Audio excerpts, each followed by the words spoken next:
Assalamualaikum warahmatullahi wabarakatuh. Alhamdulillah wassalatu wassalamu ala Rasulillah wa ba'd. Allahumma alimna ma yanfa'una wanfa'na bima 'allamtana wa zidna ilma. Kaifa halukum anak-anakku semua, siswi kelas 4A dan 4B rahimakumullah. Semoga dalam keadaan sehat dan senantiasa terus semangat untuk belajar. Pada pertemuan kali ini di materi Quran Hadis kita akan belajar tentang ilmu tajwid. Lalu apa ilmu tajwid? Sebelum kita membahas tentang tajwid, maka ada pertanyaan dari Ustadz Afif. Maukah kalian menjadi sebaik-baik manusia? Jika mau, maka perhatikan hadis dari Nabi kita yang mulia Nabi Muhammad SAW, dari sahabat yang mulia Utsman bin Affan radhiyallahu an. Rasulullah SAW bersabda, khairukum man ta'allama al-Qur'an wa 'allamah. Sebaik-baik kalian adalah yang belajar Al-Qur'an dan mengajarkannya. Jika kita mau menjadi sebaik-baik manusia, maka belajarlah Al-Qur'an dan ajarkanlah. Namun ingat, sebelum kita mengajarkan, kita harus belajar terlebih dahulu. Sebagaimana perkataan Al-Imam Al-Bukhari, al-ilmu qabla al-qawli wal amal. Bagaimana cara belajar dan belajar Al-Qur'an, dan di antara cara kita belajar Al-Quran yaitu dengan cara membacanya. Lalu bagaimana cara membaca Al-Quran yang benar? Maka Allah Subhanahu wa taala berfirman dalam surat Al-Muzammil ayat 4, A'udzu billahi minasyaitonir rajim warattilil Qur'ana tartila. Yang artinya, dan bacalah Al-Quran itu dengan perlahan-lahan.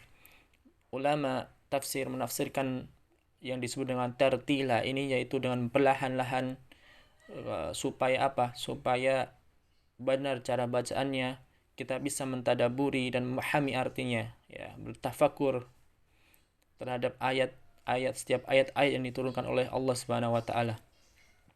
Dan di antara cara membaca Al-Qur'an yang benar yaitu dengan mempelajari ilmu tajwid. Lalu apa itu ilmu tajwid? Maka Al-Imam Ibnul Jazairi rahimahullah berkata, tajwid adalah membaca dan membaguskan pelafalannya yang terhindar dari keburukan pelafalan dan keburukan maknanya, serta membaca dengan maksimal tingkat kebenarannya dan kebagusannya. Jadi di sini Al-Imam Ibnul Jazairi rahimahullah mengartikan ilmu tajwid sebagai membaca dengan membaguskan pelafalannya agar terhindar dari keburukan pelafalan dan keburukan maknanya. Supaya apa? Supaya menghindarkan kita dari kesalahan yang bisa membuat arti atau maknanya berubah. Maka mudahnya ilmu tajwid adalah membaguskan bacaan. Dan di dalam ilmu tajwid kita harus juga mempelajari huruf-huruf hijaiyah. Di sini Ustadz Afif sebutkan ada 29 karena Ustadz Afif tidak menggabungkan alif dan hamzah. Jika alif dan hamzah digabungkan maka menjadi 28. Namun jika ada pertanyaan huruf hijaiyah ada berapa, maka jawablah 28. 28. Dan insyaallah kalian semua sudah paham terkait huruf-huruf hijaiyah ini. Dan penting untuk memahami huruf-huruf ini. Misalkan dalam surat Al-Fatihah, An'amta 'alaihim, pakai apa di situ? Pakai huruf ain. Tapi terkadang ada sebagian kecil orang yang menggunakan alif. An'amta 'alaihim. Maka ini sebuah kesalahan. Kita harus membenarkan bagaimana cara membaca kita.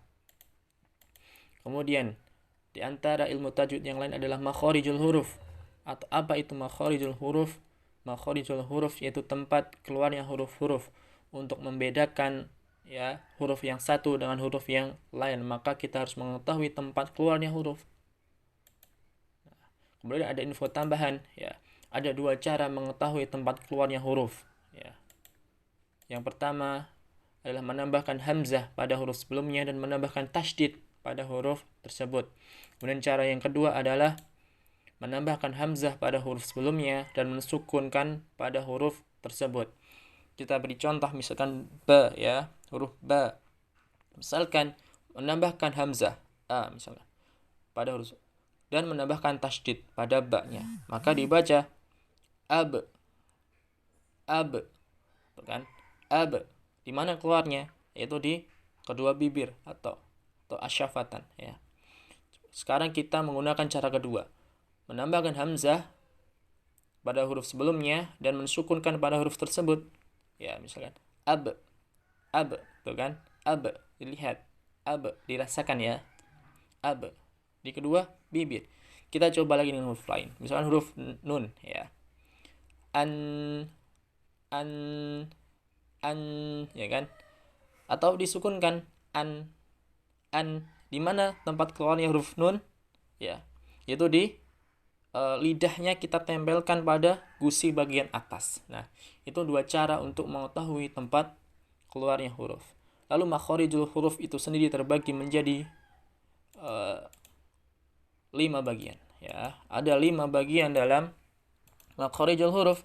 Yang pertama ada al-jauf atau rongga mulut dan rongga tenggorokan. Yang kedua ada al-halq atau tenggorokan. Yang ketiga adalah al-lisan atau lidah. Dan yang keempat adalah asyafatan. Dan yang kelima adalah al-khaisum. Pembahasan terkait makharijul huruf ini akan kita bahas pada pertemuan selanjutnya. Demikian dari Ustaz Afif. Wassallallahu wassalam ala nabina Muhammadin wa ala alihi wa sahbihi wa baraka wassalam. Assalamualaikum warahmatullahi wabarakatuh.